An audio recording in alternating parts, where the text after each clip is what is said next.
Good evening. আজকে 25শে August. আজকে daily GK express নিয়ে আমি ব্রেড বাস্কেট ক্যারিয়ারের পক্ষ থেকে এসেছি। যেমন তোমাদের সঙ্গে রোজ আমরা কথা বলি যে আসন্ন যে কম্পিটিটিভ পরীক্ষাগুলো আছে তার জন্য কারেন্ট অ্যাফেয়ার্সের কী প্রয়োজনীয়তা সেটা তোমাদের সঙ্গে আমি বারবারই আলোচনা করেছি। তাই কারেন্ট অ্যাফেয়ার্স পড়তে গেলে কিভাবে পড়তে হবে আজকে আমরা সেইটা একটু আলোচনা করি। যে শুধু একটা নিউজ যদি আমরা পড়ি তাহলে কিন্তু সেটা অসম্পূর্ণ থেকে যায়।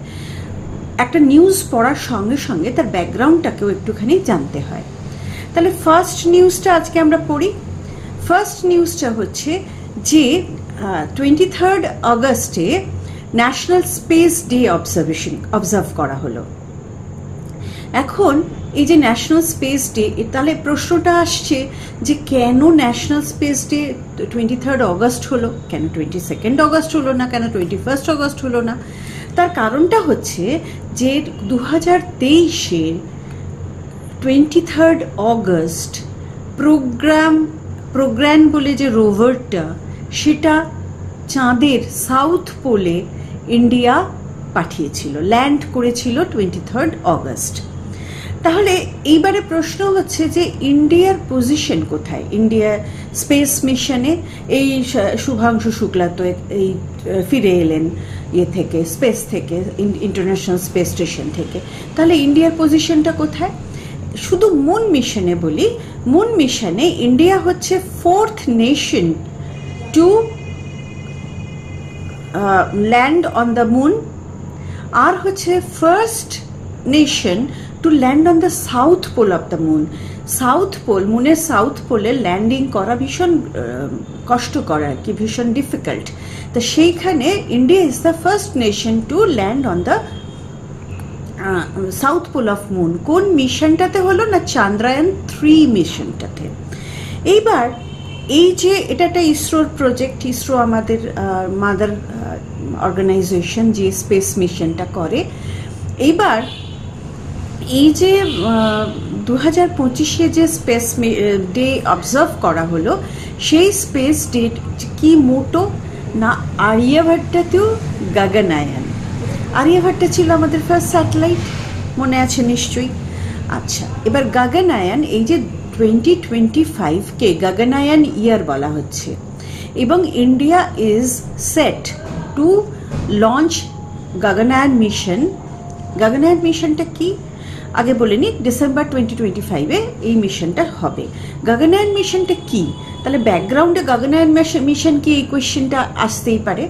সেটা হচ্ছে গগনায়ান মিশনটা আর কিছুই না। গগনায়ান মিশনটা হচ্ছে যে না, এই যে ইন্ডিয়ার এটা একটা uncrewed mission to send the spacecraft to space with female রোবটকে, ফিমেল হাফ হিউম্যানয়েড রোবট, তাকে পাঠানো হচ্ছে ফার্স্ট গগনায়ান মিশনে। তার নাম কি? ভৌমিত্রা। তাহলে এই একটা নিউজ পড়ে আমরা দেখো কতগুলো ইনফরমেশন গ্যাদার করলাম। এবার যে কোনো একটা প্রশ্ন, মানে আমরা যদি শুধু এই নিউজটা পড়তাম তাহলে কিন্তু আমাদের অ্যাম্বিটটা ছোট হয়ে যেত। কারেন্ট অ্যাফেয়ার্সের অ্যাম্বিটটাকে বড় করার জন্য আমরা এতগুলো ইনফরমেশন দিলাম। তাহলে এইবার চলে যাই নেক্সট যে আমাদের খবরটা আছে, নিউজটা আছে সেটাতে। এইবার এই যে ইন্ডিয়া কি করলো না, এই সাকসেসফুলি গতকাল মানে সানডেতে একটা integrated air defence weapon system, যার শর্ট ফর্মটা হচ্ছে IADWS, এটা কিন্তু উড়িষ্যার কোস্ট থেকে ফার্স্ট এটাকে ইয়ে করা হলো, টেস্ট ফায়ার করা হলো। আচ্ছা, এটা কোন মিশনের আন্ডারে? মিশন সুদর্শন চক্রের আন্ডারে।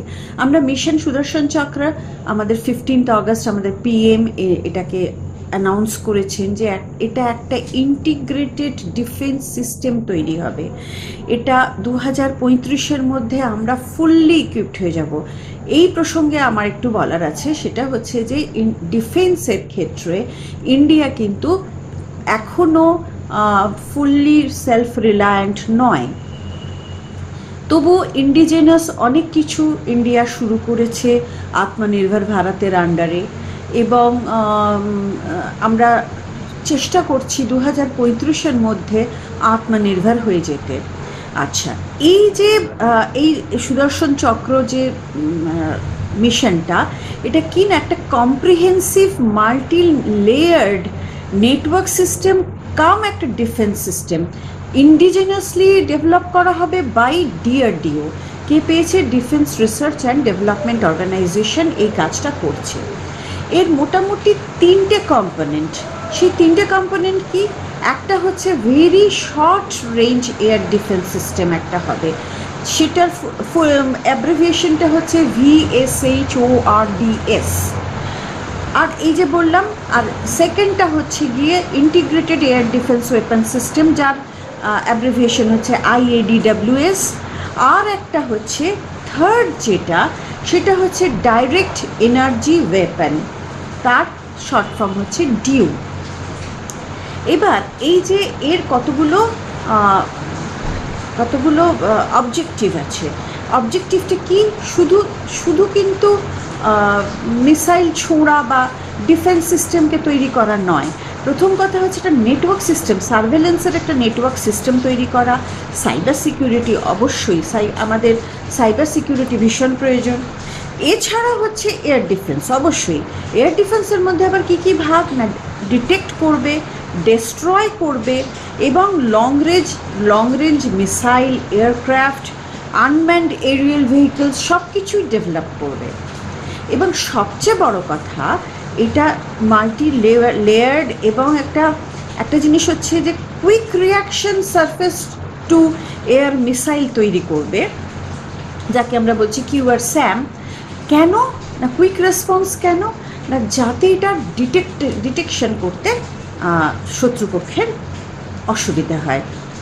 এই যে মিশন সুদর্শন চক্র, this is very important for India's defence system. তাহলে এটা গিয়েছে আমাদের সেকেন্ড নিউজ।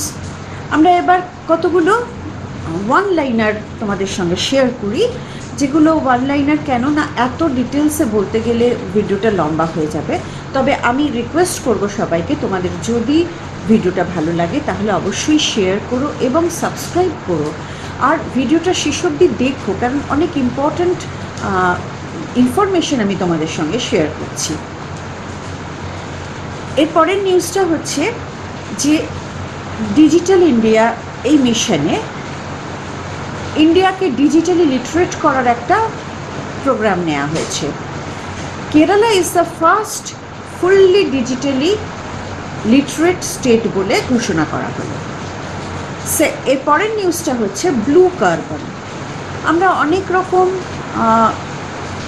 কালার দিয়ে অনেক রেভলিউশন করেছি, তা এই ব্লু কার্বন, যেমন গ্রিন হাইড্রোজেন, এটাও একটা কালার দিয়ে একটা মিশনের কথা বলা হয়, ঠিক সেরকম ব্লু কার্বনটাও একটা মিশন। ব্লু মানেই হচ্ছে জল। তাহলে ব্লু কার্বন কি না, ব্লু কার্বন হচ্ছে একটা অর্গানিক কার্বন, যেটা জলে ওয়াটার ইকোসিস্টেম মানে কোস্টাল ইকোসিস্টেমে ওয়াটার ভেজিটেশনরা, মেরিন ভেজিটেশনরা এই কার্বনটা স্টোর করে। মেইনলি এই ইকোসিস্টেমটা কোথায় আছে, কোথায় আছে, কোন কোন কোস্টে আছে না, যে কোস্টে ম্যানগ্রোভ আছে, সল্ট গ্রাস আছে আর সি গ্রাস আছে, এইখানে এই blue carbon is very important. Carbon is very important for our nature এবং আমাদের বিভিন্ন প্রজেক্টের জন্য কার্বন লাগে। তাহলে এই ব্লু কার্বনকে আমরা যদি হারভেস্ট করি তাহলে আমাদের কার্বন সমস্যা অনেকটাই মিটে যাবে। এর পরের যে নিউজটা আছে সেটা হচ্ছে ইন্ডিয়ার একটা ওয়াইডেস্ট এক্সট্রা ডোজড কেবল স্টেড ব্রিজ, মানে কেবল ব্রিজ যেটা ওয়াইডেস্ট, সবচেয়ে চওড়া, এটা চালু হলো। কোথায় চালু হলো? NH-31। কোন রিভারের ওপর? গঙ্গা রিভারের ওপর। কোথা থেকে কোথায়? আন্টা ঘাট অফ মোকামা থেকে সিমারিয়া ইন বেগুসরাই, দুটোই বিহারে। ঠিক আছে, এবার এখানে আরেকটা ইনফরমেশন জরুরি, সেটা হচ্ছে এটা এতখানি মডার্ন, যেটা মোস্ট মডার্ন ইন এশিয়া। এবারে সোলার পাওয়ারে আমরা রিনিউয়েবল এনার্জি রিসোর্স নিয়ে অনেকগুলো ভিডিও এর আগে আমরা পোস্ট করেছি। রিনিউয়েবল এনার্জি আমাদের জন্য ভীষণ ইম্পর্ট্যান্ট ক্লাইমেট চেঞ্জের ক্ষেত্রে। তা এই যে খবরটা সেটা হচ্ছে সোলার পাওয়ারে ইন্ডিয়া জাপানকে টপকে third largest solar power producer হলো ওয়ার্ল্ডে। তাহলে প্রশ্নটা আসছে ফার্স্ট, তাহলে কে ফার্স্ট লার্জেস্ট প্রডিউসারকে? চায়না। সেকেন্ড লার্জেস্টকে? ইউএসএ। এইবার ইনস্টলড ক্যাপাসিটি হচ্ছে 119.02 গিগাওয়াট, কিন্তু ইন্ডিয়া অ্যাচিভ করলো কতটা? 108.49 গিগাওয়াট। এটা হচ্ছিল ওয়ান লাইনার খবরগুলো। এবার আবার একটা ডিটেল খবরে চলে যাই, Sundarban tiger reserve. Recently Sundarban tiger রিজার্ভকে ঘোষণা করা হয়েছে second largest tiger reserve in India with respect to area. Area বাড়ানো হলো 1044 স্কোয়ার কিলোমিটার মতন এরিয়াকে বাড়ানো হলো। এবার টোটাল এরিয়া দাঁড়ালো 3629.57 স্কোয়ার কিলোমিটার।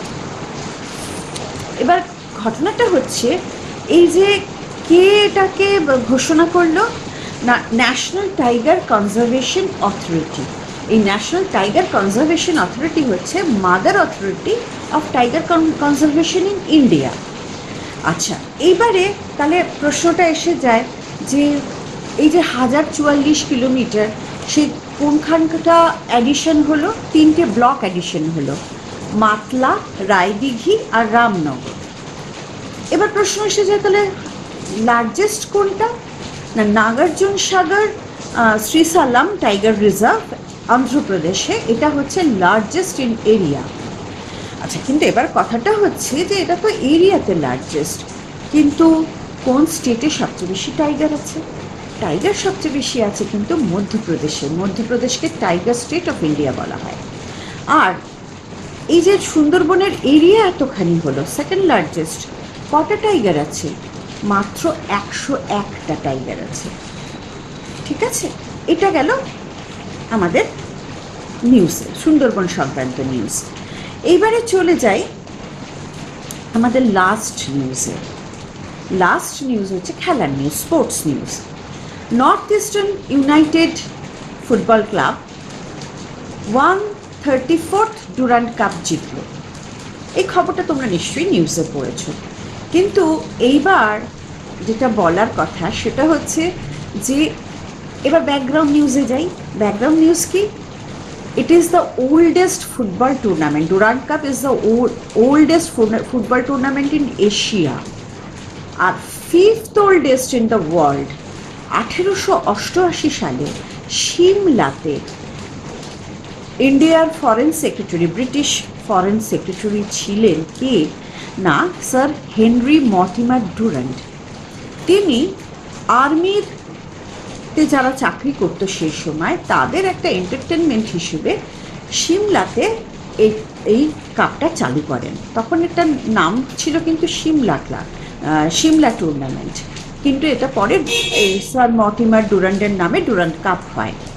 এবার এই কাপটা এতখানি পপুলারিটি গেইন করেছিল যে 1904 সালে সিমলার রেসিডেন্টরা আরেকটা কাপের সঙ্গে অ্যাড করেছিল। এবার কি হলো না, এটা সিমলাতেই খেলা হতো। 1940 সালে এই কাপের এই টুর্নামেন্টটাকে দিল্লিতে শিফট করা হলো। তাহলে কত সালে শিফট করা হলো? দিল্লিতে 1940 সালে। আচ্ছা, এবার একটা ইন্ডিয়ানরা কিন্তু এখানে পার্টিসিপেট করতে পারতো না। মোহনবাগান ফার্স্ট ক্লাব যে 1911 সালে এই ডুরান্ড কাপে ফার্স্ট পার্টিসিপেট করে, কিন্তু ফার্স্ট এই কাপটা জিতেছিল কে? না, জিতেছিল মোহামেডান স্পোর্টিং ক্লাব। এই কাপটা প্রথম জিতেছিল।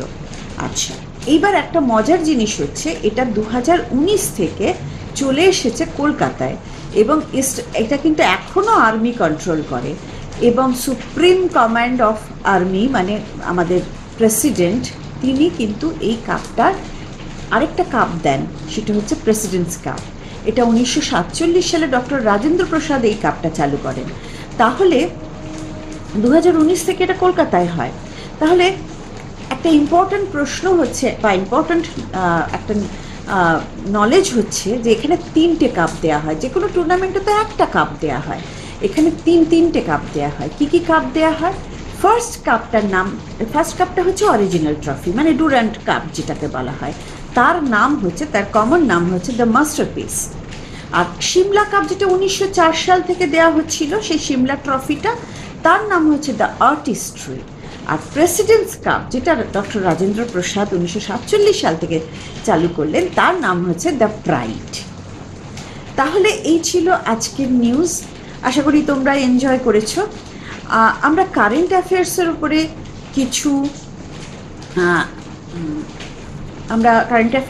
কিছু কুইজ নিচ্ছি, কি কুইজ আপলোড করতে যাচ্ছি বা কুইজের ব্যবস্থা করেছি। তোমরা ইচ্ছে করলে এই কুইজটাতে পার্টিসিপেট করতে পারো। অবশ্যই হোয়াটসঅ্যাপ করো নিচের নাম্বারটা বলছি 8902356967। আমাদের কারেন্ট অ্যাফেয়ার্সের ডাউট ক্লিয়ারিং এবং ডিটেল সেশন করা হচ্ছে। তোমরা যদি ইন্টারেস্টেড হও তাহলে হোয়াটসঅ্যাপ করো। আবার বলছি নম্বরটা 8902356967। আজকের মতন এইটুকুই, কাল আবার দেখা হচ্ছে।